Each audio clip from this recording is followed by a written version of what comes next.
నమస్తే అందరికీ శుభోదయం. న్యూస్ టాప్ మార్నింగ్ హెడ్లైన్స్ కి స్వాగతం. ఆంధ్రప్రదేశ్ ప్రధాన దినపత్రికల్లో వచ్చిన వార్తాంశాలను ఒకసారి చూద్దాం. ముందుగా సాక్షి న్యూస్ పేపర్ లో వచ్చిన ప్రధాన వార్తాంశాలను చూస్తే కనుక మనమే చాంపియన్స్ ట్రోఫీ ప్రధాన విజేత భారత్. ఫైనల్లో 4 వికెట్లతో న్యూజిలాండ్ పై గెలుపు. టోర్నీని అజేయంగా ముగించిన రోహిత్ బృందం. విజేత ప్రైజ్ మనీ 19,52,00,000. రన్నరప్ జట్టుకు 9,76,00,000 రూపాయలు. మొత్తానికి ఛాంపియన్స్ ట్రోఫీ అయితే భారత్ కైవసం చేసుకుంది. భారతీయులంతా గర్వించదగ్గ క్షణాలు నిన్న రాత్రి మ్యాచ్ గెలిచిన తర్వాత. ఎందుకంటే అసలు ప్రతి భారతీయుల్లోనూ నిన్న చాలా ఉత్కంఠ నెలకొంది. ఫస్ట్ 2 వికెట్స్ పడగానే కోహ్లీ పెవిలియన్ చేరగానే అప్పుడు స్టార్ట్ అయిన ఉత్కంఠ అది మ్యాచ్ చివరి దాకా కూడా అలా కంటిన్యూ అయ్యిందని చెప్పడంలో అయితే కనుక ఏమాత్రం సందేహం లేదు. సో ఏది ఏమైనా సరే అంత ఉత్కంఠకి టెన్షన్కి గురైనప్పటికీ కూడా దేశం సంబరాల్లో మునిగిపోయేలా చేసింది భారత క్రికెట్ టీం అయితే కనుక. ఈ సందర్భంగా న్యూస్ స్టాఫ్ తరఫున భారత క్రికెట్ టీం కి శుభాభినందనలు.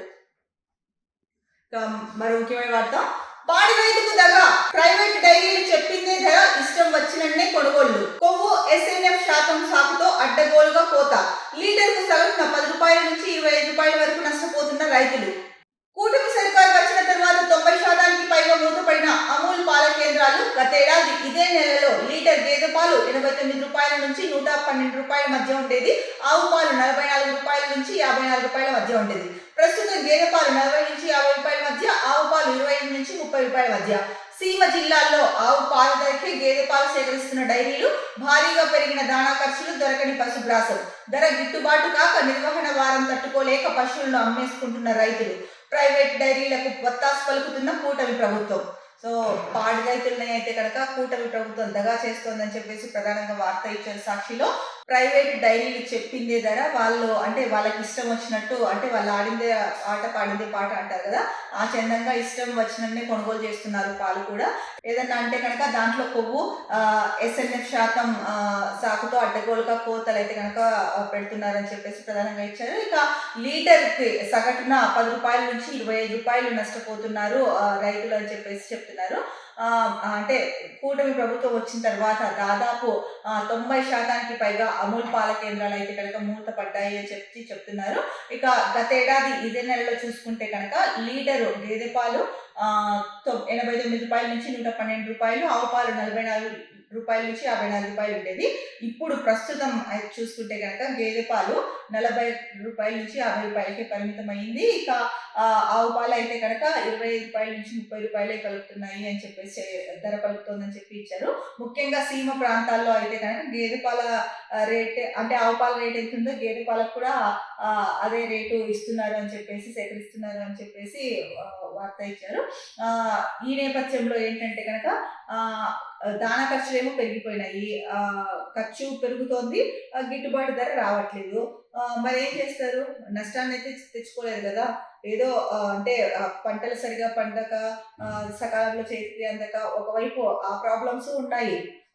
అలాంటప్పుడు అంటే ఆ పంటకి పెట్టే పెట్టుబడి ఏదైతే ఉందో ఆ పెట్టుబడికి కొంత ఈ పాలల్లో అయినా సరే ఆదాయం సేకరించి పంటలకు పెట్టుబడి పెట్టుకోవచ్చు అప్పులు చేయకోకుండా అని చాలా మంది గ్రామస్తులు అయితే కనుక ఇదే ఆలోచనలోనే ఉంటారు.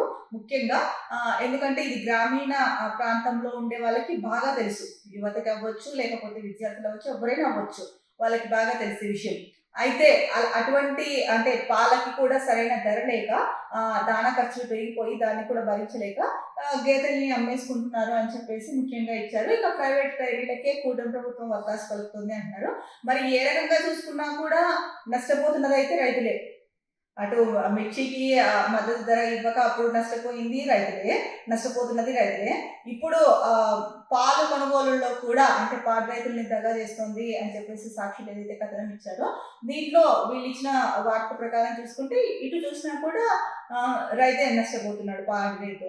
మరి ఏ రకంగా కూటమి ప్రభుత్వము రైతులని ముందుకు తీసుకెళ్తుంది? మీరు ఇచ్చిన వాగ్దానాలు ఏంటి, చేస్తున్నది ఏంటి, ఏ రకంగా బతకగలుగుతారో మీరే చెప్పండి. ఇదేమో సొంతంగా చెప్తున్నది కాదు, ఇంకొకటి కాదు. ఇక్కడ వార్తలు ఇచ్చారు, దీళ్ళ గురించి అంటే ఏవైనా సమస్యలు ఉంటేనే వార్తలు ఇస్తారు కదా, దాని గురించి చర్చించుకుంటున్నాం మనం. ఇంకా ఏ రకంగా తెలంగాణలోనూ పరిస్థితి అలాగే ఉంది అని చెప్పేసి, అంటే రైతుల పరిస్థితి సాగునీరు లేక పంటలు ఎండిపోతున్న పరిస్థితి అని చెప్పేసి తెలంగాణకు సంబంధించి అక్కడ వార్తలున్నాయి.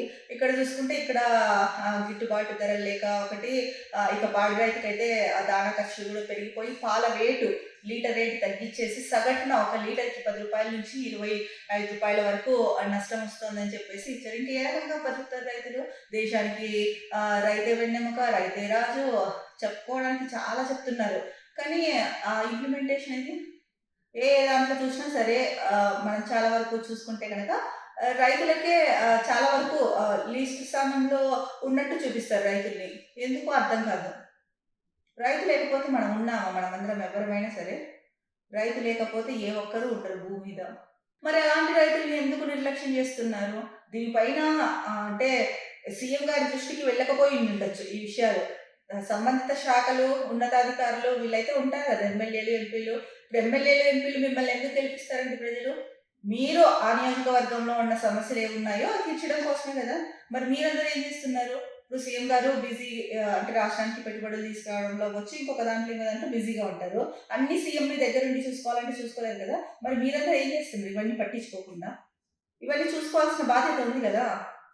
ఇట్లా చేసుకుంటూ వెళ్తే కనుక ఇంకా మీరు అన్నట్టే బాగానే ఉంటారు. ఎందుకంటే కనుక మీరు ఎమ్మెల్యేలుగా, ఎంపీలుగా కొనసాగుతారు, బాగానే ఉంటారు. అంతా జరిగిపోతూ ఉంటుంది. నష్టపోయేది ఎవరు? ఫైనల్‌గా రైతులే కదా. రైతుల గురించి ఏమాత్రం కన్సర్న్ లేదా మీకు? కన్సర్న్ ఉంటే మరి ఇలాంటి వార్తలు ఎందుకొస్తాయి? ఇక మరో వార్త చూసుకుంటే కనుక ఎయిమ్స్‌లో ఉపరాష్ట్రపతి జగదీప్ ధన్‌ఖడ్ ఆదివారం ఛాతీ నొప్పితో ఢిల్లీ ఎయిమ్స్‌లో చేరారు. ఆయన ఆరోగ్యం నిలకడగా ఉందని ఆసుపత్రి వర్గాలు వెల్లడించాయి. ప్రధాని మోడీ ఆదివారం మధ్యాహ్నం ఆసుపత్రికి వెళ్లి ధన్‌ఖడ్‌ను పరామర్శించారు. సో ఛాతీ నొప్పితో అయితే కనుక నిన్న ఉపరాష్ట్రపతి ఎయిమ్స్‌లో చేరారు.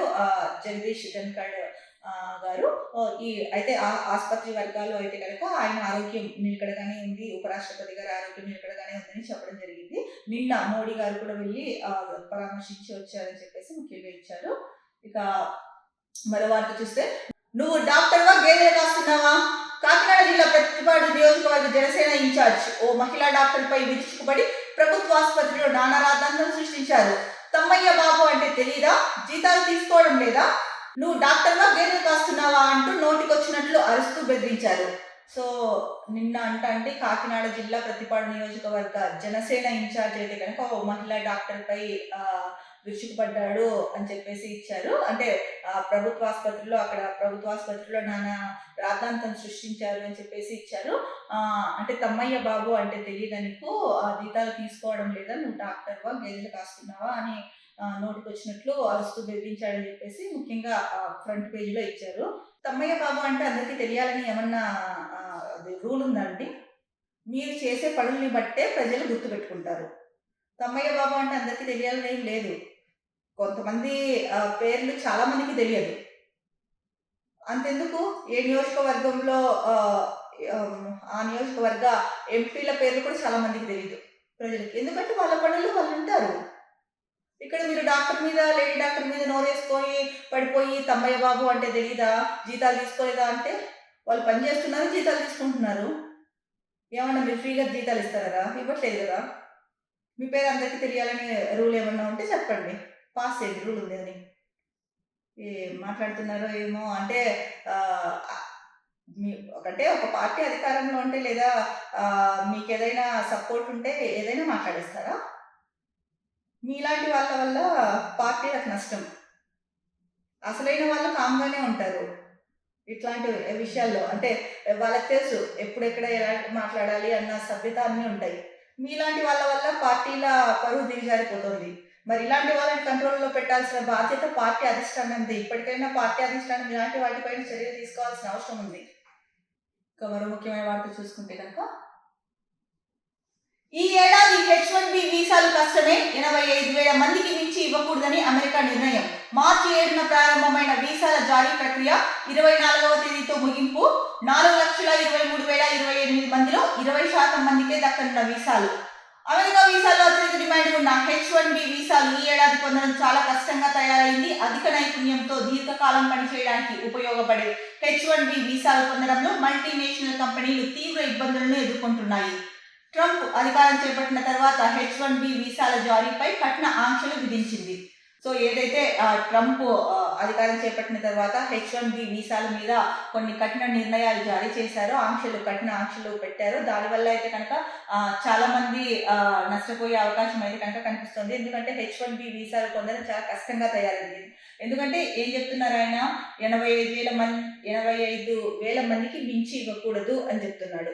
సో 85,000 మందికి మించి ఇవ్వకూడదని అమెరికా నిర్ణయించినప్పుడు మరి ఏదైతే కనుక ఇక్కడ చెప్పారు, అధిక నైపుణ్యంతో ఎక్కువ రోజులు అంటే ఎక్కువ కాలం పని చేయడానికి ఈ వీసా H1B వీసా అయితే కనుక ఉపయోగపడుతుంది. మరి అలాంటి వాళ్ళు ఓకే అందరికీ కూడా వీసా రావాలి అంటే కనుక మరి 80,000 మందికి రిస్ట్రిక్ట్ చేసినప్పుడు చాలా మందికి అక్కడికి వెళ్ళి వర్క్ చేయాలని ఇంట్రెస్ట్ ఉన్న వాళ్ళు, అధిక నైపుణ్యం ఉన్న వాళ్ళకి అయితే కనుక ఇది ఒక రకంగా నిజంగా కష్టమే వీసా దొరకడం. ఇక్కడ చూసుకుంటే కనుక మార్చి 7వ తారీఖున ప్రారంభమైంది వీసాల కోసం జారీ ప్రక్రియ. 24వ తేదీతో అయితే కనుక ముగుస్తుంది అన్నారు. ఇప్పటి వరకు అయితే కనుక 4,23,028 మందిలో 20% మందికే వీసాలు దక్కనున్నాయి అని చెప్పేసి ప్రధానంగా సాక్షిగా ఇచ్చారు. మరి ఈ వీసా నిబంధనలు ఏవైతే అంటే కఠిన ఆంక్షలు విధించారో ట్రంప్, వీటిని కొంత సడలిస్తే బాగుంటుంది. మరి దీనిపైన భారత ప్రభుత్వం ఏమైనా మాట్లాడే అవకాశం ఉందా అమెరికాతో, లేదంటే మరి ఎలాంటి చర్యలు తీసుకుంటుంది అన్నదైతే కనుక చూడాలి.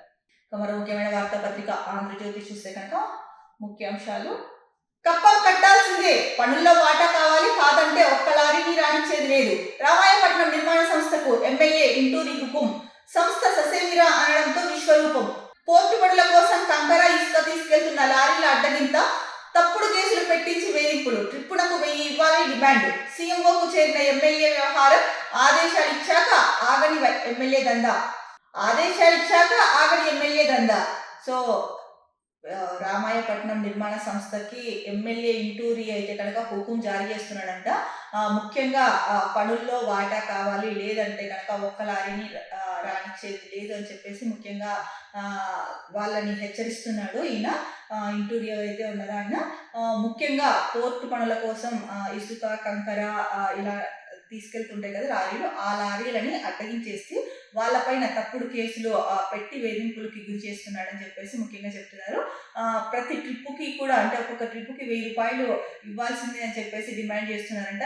ఈ వ్యవహారం ఏదైతే ఉందో, ఈయన ఇంటూరి నాగేశ్వరరావు చేస్తున్న వ్యవహారం ఏదైతే ఉందో, ఈ అవినీతి, ఇది సీఎంఓకు చేరింది ఈ ఎమ్మెల్యే వ్యవహారం అని చెప్పేసి ఇచ్చారు. సో సీఎంఓ ఆదేశాలు ఇచ్చినా కూడా వాటిని పట్టించుకోవట్లేదని చెప్పేసి తెలుస్తోంది మనకి ఇక్కడ. ఎందుకంటే ఆదేశాలు ఇచ్చినా కూడా ఈ దందా అయితే కనుక ఆగలేదంట. ఎమ్మెల్యే దందా చేసుకుంటూనే వెళ్తున్నాడు. మరి ఆయన ఎవరు మాట వింటాడు? ఇట్లాంటి వాళ్ళని పార్టీలో ఉంచకూడదండి, సస్పెండ్ చేయాలి. ఎందుకంటే ఇప్పుడు ప్రతిదానికి కూడా అవినీతి అవినీతి అవినీతి అని ప్రతిదానికి అంటే వాళ్ళు చేసుకెళ్లే పనుల్లో కూడా మీరు వాటాలు అడిగి వాళ్ళకి నష్టం చేకూరిస్తే ఎక్కడి నుంచి తెచ్చిస్తారు? మీ పైన అంటే సీఎంఓ ఆదేశాలు ఇచ్చినా కూడా మీరు వాటిని బేఖాతరు చేస్తున్నారంటే మీ ధైర్యం ఏంటండి ఇంటూరి గారు? సీఎం గారు, డిప్యూటీ సీఎం గారు, హోమ్ మినిస్టర్ ఎవరైతే ఉన్నారో వీళ్ళు ఈయన్ని పిలిచి మాట్లాడడమా, లేకపోతే ఇంకొకటి అనేది ఏం చేస్తారో కానీ ఇలాంటి అవినీతికి అడ్డుకట్టేయండి. లేకపోతే కనుక ఒకరు సీఎంఓ ఆదేశాలు ఇచ్చినా కూడా పట్టించుకోలేదంటే ఇంకా అర్థం చేసుకోండి ఇంక పరిస్థితి ఎంత దారుణంగా ఉంది అన్నది. ఇంకా మరో ముఖ్యమైన వార్త చూసుకుంటే కనుక అభినవాన్నమయ్య గరివెల్ల అస్తమయం. టీటీడీ ఆస్థాన విద్వాంసుడు బాలకృష్ణ ప్రసాద్ తుది శ్వాస. 600కు పైగా అన్నమయ్య కీర్తనలు స్వరపరిచి వెలుగులోకి. తెలుగునాట సంకీర్తన యజ్ఞ ప్రక్రియకు ఆర్జుడిగా ఘనత సాధించారు. 2 కుమారులు అమెరికాలో ఉంటున్నారు. ఎల్లుండి అంత్యక్రియలు. సో ఎవరైతే కనుక బాలకృష్ణ ప్రసాద్ గారు ఉన్నారో టీటీడీ ఆస్థాన విద్వాంసులుగా, ఆయన కాలం చేశారని చెప్పేసి వార్త ఇచ్చారు. 600కు పైగా అన్నమయ్య కీర్తనలు స్వరపరిచి వెలుగులోకి తీసుకొచ్చారు బాలకృష్ణ ప్రసాద్ గారు. ముఖ్యంగా తెలుగునాట అయితే కనుక సంకీర్తన యజ్ఞ ప్రక్రియకు ఆర్చుడిగా ఘనత సాధించిన వ్యక్తి బాలకృష్ణ ప్రసాద్ అని చెప్పుకోవచ్చు. ముఖ్యంగా ఈయనకి అంటే 2 కుమారులు ఉన్నారు. 2 కూడా అమెరికాలో ఉన్నారు. ఈ నేపథ్యంలోనే అంత్యక్రియలు అయితే కనుక ఎల్లుండి జరుగుతాయి అని ఇచ్చారు. ఇది ఏదేమైనా కూడా ఇది తెలుగు వారికి చాలా బాధను మిగిల్చే వార్త. ఎందుకంటే అభినవ అన్నమయ్యగా కీర్తి గడించారు బాలకృష్ణ ప్రసాద్ గారు. ఆయన ఇక లేరు అన్న విషయం అయితే కనుక నిజంగానే చాలా మందికి తీరని బాధ అని చెప్పొచ్చు. మరో వార్త, ఎన్టీఆర్ వైద్య ట్రస్ట్ అస్తవ్యస్తం, సేవ కంటే రాజకీయాలకే అడ్డా, గాడి తప్పిన పాలన, లక్ష్యం పక్కదారి, కీలక పోస్టుల్లో అర్హత లేని అధికారులు, ఇతర శాఖల వారికి బాధ్యతలు, అందిన గాడికి దోచేయడమే పని, ఆసుపత్రులపై కక్ష సాధింపు చర్యలు, మంత్రి ఉన్నతాధికారుల పర్యవేక్షణ కరువు. సో ఎన్టీఆర్ వైద్య ట్రస్ట్ ఏదైతే ఉందో అంటే ఎన్టీఆర్ వైద్య ట్రస్ట్ గురించి అందరిలో చాలా మంచి అభిప్రాయం ఉంది, చాలా గొప్పగా చెప్పుకునేవాళ్ళు. అయితే దాంట్లో కూడా సేవ కంటే రాజకీయాలకి అడ్డాగా మారిపోయింది ఎన్టీఆర్ వైద్య ట్రస్ట్ అని చెప్పేసి ఇచ్చారు. గాడి తప్పిన పాలన, లక్ష్యం ఏదైతే లక్ష్యం ఉందో సేవలు అందించాలనేసి ఆ లక్ష్యం పక్కదారి పడుతుంది అని చెప్పేసి చెప్తున్నారు. ఇక ఏవైతే కీలక పోస్టులు ఉన్నాయో వాటిల్లో అర్హత లేని వాళ్ళని కూర్చోబెట్టారు, ఇతర శాఖల వారికి బాధ్యతలు అప్పగించారు. సో వీళ్ళు ఏం చేస్తున్నారు, అందిన కాడికి ఏదో చేయడమే పని అన్నట్టు పెట్టుకున్నారు. దీనివల్ల సేవాభావంతో నెలకొల్పిన ఎన్టీఆర్ వైద్య ట్రస్ట్ ఏదైతే ఉందో ఇది కూడా ఒక రకంగా చూస్తే, అంటే ఈ వార్తను బట్టి చూస్తే ఇది కూడా అంటే సేవల కన్నా కూడా వాళ్ళు అంటే ఎంతసేపు డబ్బు సంపాదించుకుందాం దీంట్లో అన్నదానికి ఎక్కువ మొగ్గు చూపిస్తున్నారు అనేది ఇక్కడ క్లియర్ గా తెలుస్తోంది. అంటే అందిన కాడికి దోచేయడమే వాళ్ళ పని. ఎందుకంటే కీలక పోస్టులు ఏవైతే ఉన్నాయో దాంట్లో అర్హత కలిగిన వాళ్ళని కాకుండా మిగతా వేరే అధికారులను నియమించారు. అది ఇక్కడ మెయిన్ మైనస్ పాయింట్.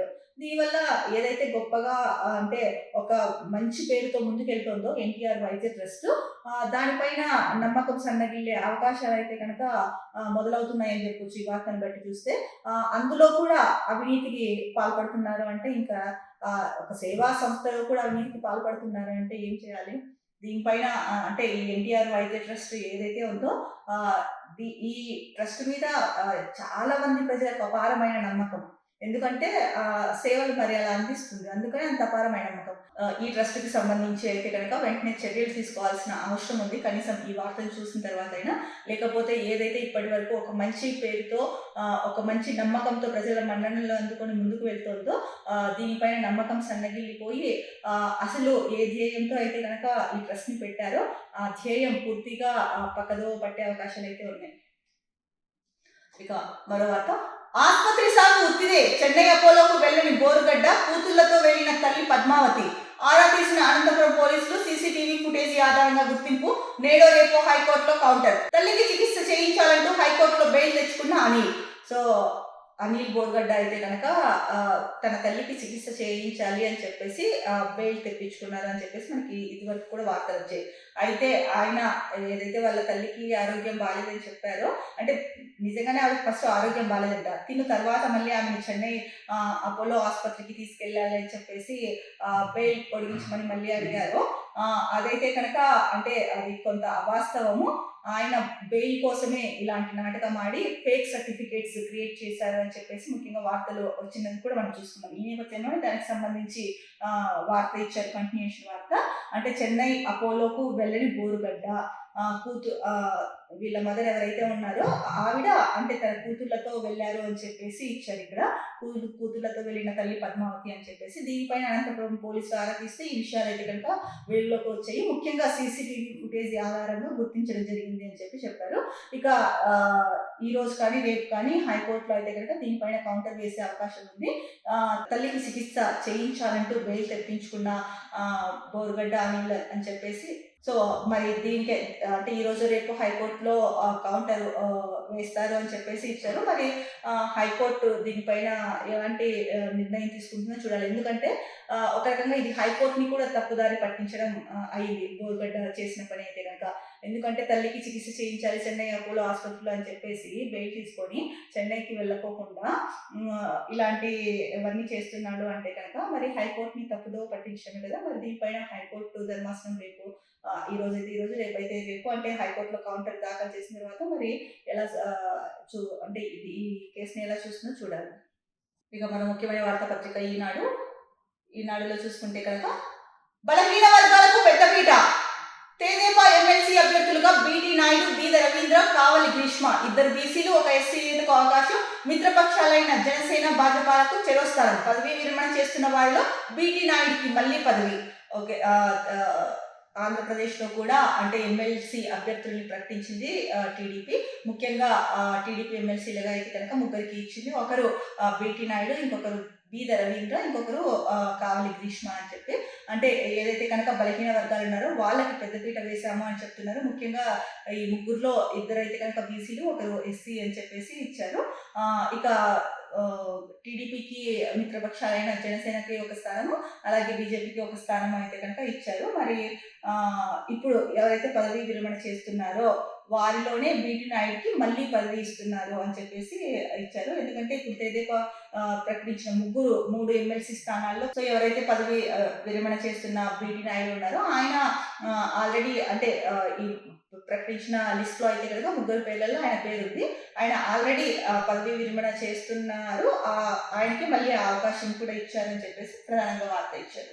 ఇంకా మరో ముఖ్యమైన వార్తాపత్రిక దిశ చూస్తే కనుక సమష్టి కృషితోనే ఛాంపియన్స్ ట్రోఫీ కైవసం రోహిత్ సేనకు డిప్యూటీ సీఎం పవన్ కళ్యాణ్ అభినందనలు. ఇండియా టీంకు మంత్రుల బృందం ప్రశంసలు. దేశం గర్వించదగ్గ అఖండమైన విజయం. APCC chief Sharmila Reddy.